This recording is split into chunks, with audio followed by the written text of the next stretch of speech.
चल गईला सहरिया। सोनायस जवानी पर बा सबके नजरिया। 2 टका के नौकरी खातिर चल गईला सहरिया। सोनायस जवानी पर बा सबके नजरिया। जल्दी घर चली आवा थक गली रट के, रात भर सुतिल तकिया से सट के। गरम होला हमारो मिजाज ये राजा आजा, चुनरी से चुएला गुलाब। ये राजा आजा, चुनरी से चुएला गुलाब।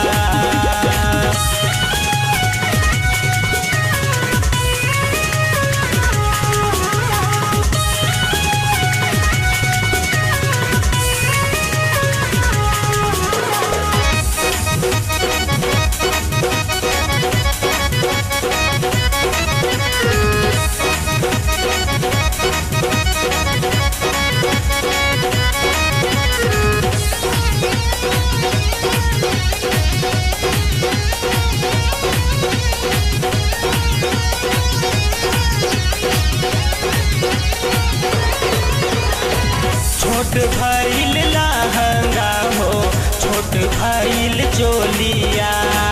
देखी देखी देवरा हो, बोले लागू बोलिया। छोट भइल लहंगा हो, छोट भइल चोलिया। देखी देखी देवरा हो, बोले लागू बोलिया। कहेला कि थाकल बाड़ू देह दबवाला, जब ले कुआर बानी हमरो संभाला।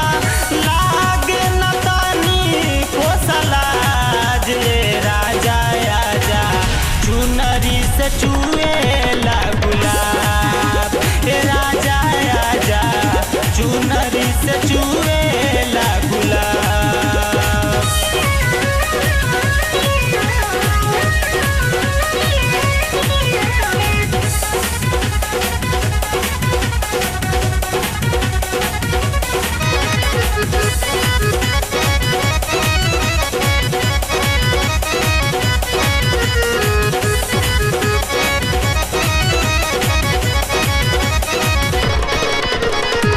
दिन तो कटेला बाकी कटे नाही रात हो।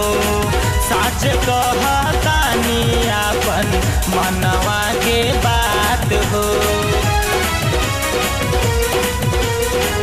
दिन तो कटेला बाकी कटे नाही रात हो। साच कहतानी आपन मनवा के बात हो। ऊंच नीच हमरा या कुछ न बुझाला, कही